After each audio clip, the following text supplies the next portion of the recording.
Guys, good morning, Jai Shri Krishna. Welcome to the my new vlog. કેમ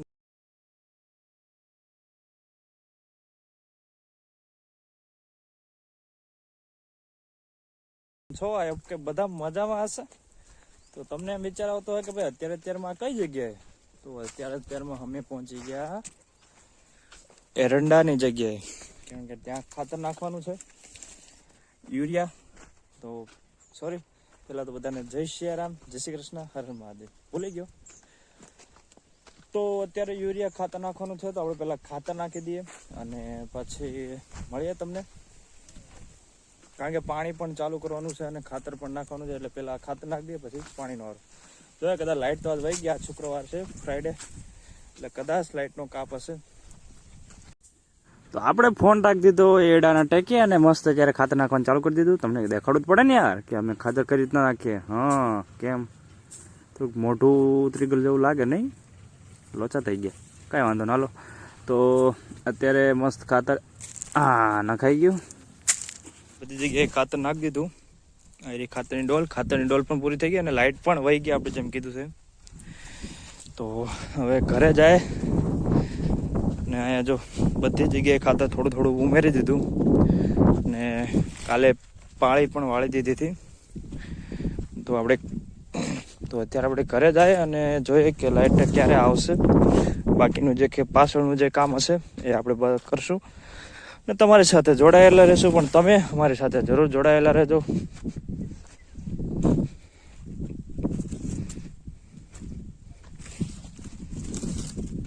તો અત્યારે આપણે ઘરની પાછળ જે ખેતર હતું એમાં કોરવાણ તો કરી નાખ્યું હતું. મતલબ કે આપણે જે ખેડી પહેલાં આપણે આજે પાંચા હાંકી અને એના પછી એના ઉપર પાણી નાખી દીધું. પાણી મતલબ પાઈ દીધું હતું, એટલે કે જે આ ઝીણો ઝીણો બિયારો છે, ઝીણો ઝીણો કૂતી એ નીકળી જાય અને વધારાનું ઘાસ બહુ બધું નીકળે એવું. જો અત્યારે તો હવે બધું સુકાઈ ગયું ને હવે ટ્રેક્ટર આંક નાખશે એટલે બધું ઘાસ સુકાઈ જશે. એટલે હવે આપણે અહીંયા કોઈ બી કાંઈ વાવવું હોય તો એમાં કાંઈ એટલો બધો બિયારો ઉગશે નહીં.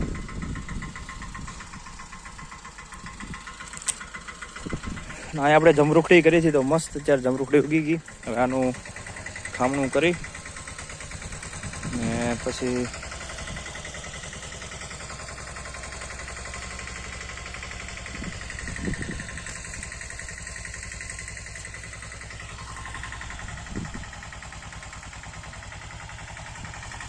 ને બપોરનો સમય થઈ ગયો. આમ તો કંઈ એમ તડકો જેવું લાગતું જ નથી, કારણ કે ઠંડીનું વાતાવરણ 2 દિવસથી બહુ બધું છે. એટલે તડકો તો કંઈ બહુ છે નહીં. તડકો છે પણ તડકો લાગે નહીં, ગરમી એટલી બધી. પણ છતાં બી આપણે ગાય ભેંસોને પાણી પીવડાવવાનું છે, તો એને પીવડાવી દઈએ અને નિરણ નાખી દઈએ. નિરણ 11 વાગ્યાની નિરણ નાખી દીધી હતી, હુક્કી નિરણ. પાછી એક ગાડી પાણી એને પાઈ દઈએ. પછી પાછી એક સૂકી નિરણ, કારણ કે અત્યારે લીલું ઘાસ તો બધું એટલું બધું નથી, એટલે 2 નિરણ લીલા ઘાસની થાય, બાકી તો બધી સૂકી. આ તો જો આરામ કરે.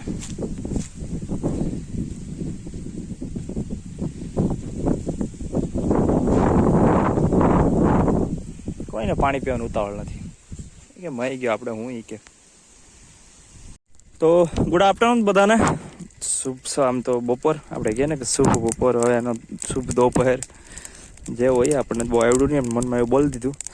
તો અત્યારે આપણે ખડ હળગાવીએ કે જે વધારેલા ખીપા હોય ને, કેટલા 2-3 વર્ષથી આમનું છે. તો આ જે ખીપા હોય ને બધા એકદમ બળી જાય અને ખાલી જે લીલું ઘાસ હોય ને એ રહી જાય. મતલબ લીલું ઘાસ અત્યારે તો બળી જાય, પણ જે કોળાવનું હોય એ બધું એ પાછું કોળાવવા માંડે અને ખાલી પછી એકદમ મસ્ત એક લેવલમાં જમીન થઈ જાય.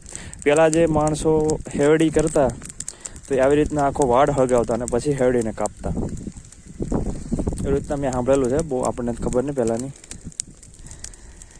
તો અત્યારે અમે બધો ગુસ્સો જે આપણે આ ખડનો જ આમ તો કહેવાય ને કે પોતાને પેલું કરે, એટલે ખડનું જે વાઢેલો આપણે વાઢીને લઈ જતા અને પછી એમાંથી પાંદડા ખાઈ જાય અને બાકીના જે એના વધેલો જે ભાગ હોય ખડનું એ સુકાઈ જાય ને પછી એક સાઈડ પડ્યો રહેવા દે. એટલે સુકાઈને પછી એ જ ખડ અમે અહીંયા એને બાળવામાં ઉપયોગ કરે.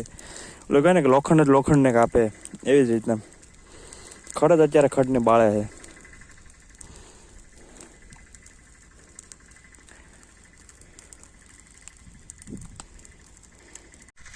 આ લોકો અહીંથી આપણે 10 થી 15 કિલોમીટર ગામ દૂર આવેલું છે, ત્યાંથી આવેલા.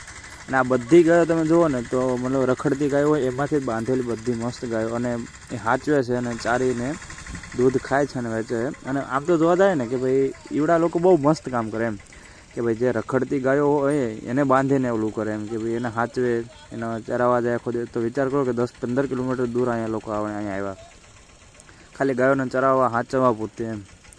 બહુ મોટું આવડાનું યોગદાન છે આમ કહેવા જાય ને તો. ભલે એના એક એનો બિઝનેસ જ છે, ધંધો જ છે, પણ છતાં બી યાર બહુ સારું કામ કરે આપણે તો કહીએ. ને આ લોકો બકરાની સાથે સાથે ગાયું પણ રાખે છે. અત્યારે સાંજના થઈ ગયા છે 5, 5:30, 6, હા ફાઇનલ 6 વાગી ગયા. એટલે ફાઇનલ કહી દઉં ને તમને એમ તો આપણે ખાતર સવારમાં ખાતર નાખ્યું હતું, અત્યારે પાણી ચાલુ કરી દીધું. જોકે આપણે આમ તો કરવાનું હતું સવારમાં જ, પણ સવારની લાઇટ હતી ને એટલે રાતે અત્યારે આવા સમયે આપી 5 વાગે લાઇટ. તો યાર ઠંડી બી બહુ લાગે અને પાણી બી વાળવાનું છે. અને પાછું અહીંયા વાતાવરણ પણ તમે જુઓ, બધું જુઓ એકદમ જંગલ જેવું છે સમજો. આ જંગલ કરતાં કંઈ ઓછું નથી. આમાં કદાચ કૂતરું બી આવીને ગયું હોય ને આમ અહીંથી આમ, તો આપણે થોડુંક પેન્ટ ભીનું થઈ જ જાય. તો બધું થોડુંક જવા જો ને ભાઈ, શું વાત કરવી. તો બીક તો લાગે બધાને. તો અત્યારે આપણે આવા સમયમાં પાણી વાળીએ.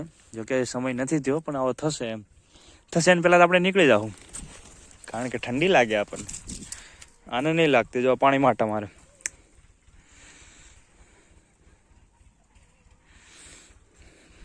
હા ઓલાને લાગે એટલે એ જો ક્યાં બેઠો જો એ નીચે તો નહીં હાલે, પગ ગારાવાળા થાય એને.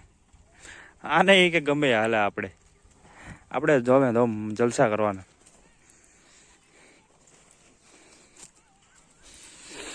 તમારે લાઇટ જોતી હોય કે જો અમારે આ ઘરની છે. આપણે આ અહીંથી ઘરનું, અહીંથી આ પાવર આપણે કાપી નાખવાનો. અહીં તમારે જો લાઇટ જોતી હોય તો કહેજો અમને. હાલો આપણે વાત તો પહેલાં રહેવા દઈએ, પહેલાં ત્યારે ઉપર ધ્યાન દઈએ, નકર હરકો પાણી નહીં પીવે. આપણે પાણી વાળવાનું અહીંયા સ્ટોપ કરીએ અને મળીએ કાલે એક નવા દિવસ સાથે, એક નવા બ્લોગ સાથે. તો અમારા બગલાભાઈ તો હજી આવીને આવ્યા છે, તો એને આપણે મૂકીને જાય ખેતરની રખેવાળી કરવા. આપણે પહોંચી જાય ઘરે હવે, કારણ કે અત્યારે આમ પાણી વાળી દીધું. અને કાલે આજ તો બંધ કરી દઈએ લાઇટ. પવન પણ અત્યારે વધી ગયો અને ઠંડીનું પણ વાતાવરણ વધતું જ જાય છે. તો ચાલો મળીએ કાલે એક નવા વિડીયો સાથે. તો લાઈક કરજો, શેર કરજો અને સબસ્ક્રાઈબ કરજો ભૂલા વગર. આગળ વિડીયો મોકલજો. જો પસંદ આવ્યો તો આવી જ રીતે અમારી સાથે બનાવી રહેજો વિડીયોમાં, બધા જ વિડીયોમાં તમે. મળીએ એક નવા વિડીયો સાથે. અને હા, તમારું એક સપોર્ટ અમારા માટે બહુ, એક સબસ્ક્રાઈબર અમારા માટે બહુ મોટિવેટ છે અને બહુ જ અમારા માટે કામનું છે. તો પ્લીઝ સબસ્ક્રાઈબ કરી દેજો ભૂલા વગર. તો મળીએ ચાલો કાલે. Bye bye. હર હર મહાદેવ.